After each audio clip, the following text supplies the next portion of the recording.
So this video is for my friend Mandy. My kids are home. They'll probably run in and be crazy, but so we're gonna be out of town for week 3, but I thought I'd go ahead and try to make my video to get it done for my sub and for any other tutors that this might help. So here's my idea. So for math, I was gonna do my post-it notes like usual, or another thing that you could do would be like flashcards and like just on an index card and give everybody one and kind of just pass them around. So they'll have to look at it and see it and say it while they're doing it. For English grammar, we've just kind of done like quiet to loud with the prepositions just so they can get familiar with them. But at this point, you could bring in the preposition song and just like stop it when you get to the end of this list, when you get to beside. So for history, I do the hand motions, which I have them in this little folder. So let me just make sure I'm prepared for that. Week 3, no, not week 3, week 4. Okay, week 4, that's the week that we're missing. Sorry for the confusion. So this is saying, why is this different? Oh, okay, here we go. Okay, so early Native Americans, Israel divides into 2 kingdoms, Homer and Hesiod. Rome founded by Romulus and Remus. Israel falls to Assyria. Assyria falls to Babylon. Lao Tzu, Confucius, Buddha, and that's the sign for philosophers. And they know the sign for Babylon already, which is law, so you can remind them about that. We've talked about that. 7 Wonders of the Ancient World. There's a really good video for the hand motions by Stephanie on the tutor group, so I'll try to send that to you, Mandy. And if you want to use that, you could also do some flashcards and put them up, hang them up around the room, or so the kids will have to walk by, or you could, let's see, you could just put it at the table and have them pass it around and have like, putting together a vacuum for the toddler. Or you could have them pass around and then have the person say it who has the different 7 wonders of the ancient world, and of course you got the song. For Latin, we did a little puzzle last week where they kind of saw like a little clip art that helps you with the sound. So if you wanted to do, so they're familiar with it, so if you wanted to do like a silly voice or something, you could go around the table and roll a die and do a silly voice or something like that. Timeline, we talked about that already. Okay, let's see, looking for my toddler has moved everything around. I'm looking for my geography trivium. Yeah, I'm not seeing it right here. Okay, so anyway, I'll just tell you what I wrote down. So for Hattusahati, I said, so for the Black Sea, we did that was like a thundercloud above the duck, which is the Mediterranean Sea.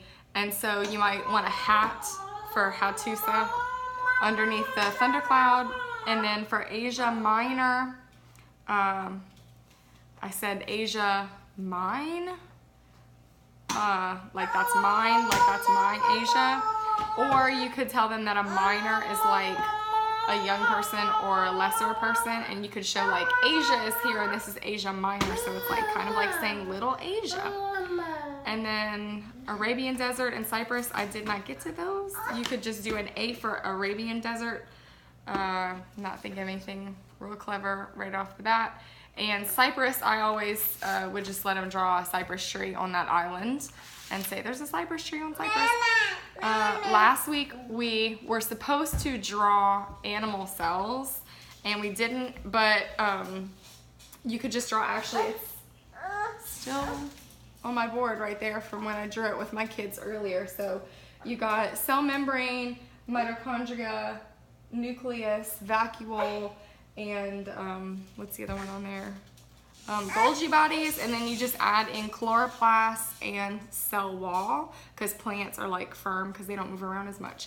And so that's new grammar. And let's see, give myself a little And then for science, you could always have them draw if you don't get through the time. So just kind of go step by step, ask them lots of questions about what they think is gonna happen, what's gonna happen, talk about what happens, why it happens, talk about pollution, things like that.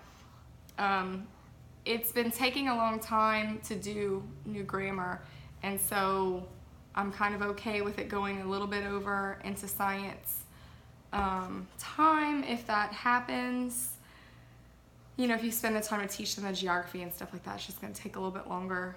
Then for fine arts, if you look on page 97 for Leo the Lion, so this week it's abstract art. So what I usually do is go through the pictures. There's not a ton of pictures, but I go through the pictures in the Drawing with Children book and show them examples of abstract art and ask them, does this look abstract or realistic to you?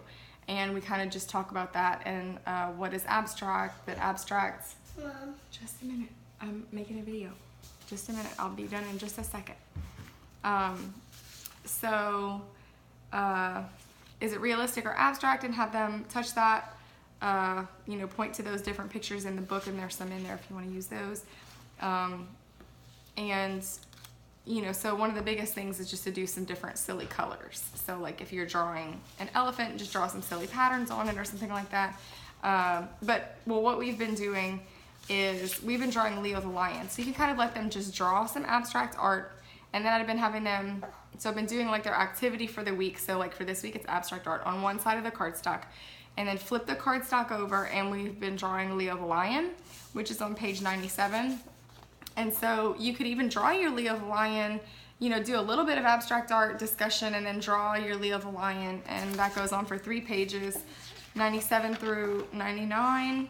And then you could color your Leo the Lion and make him abstract if you wanted to do that as your project and spend more time on that. They would probably think that was fun to slow down and draw Leo, take longer to draw Leo, because I've kind of, you know, it's at the end and I'm kind of rushing them lately.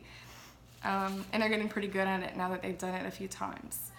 And then for presentation, I've been bringing my camera phone holder thing to video while the kids do their presentations.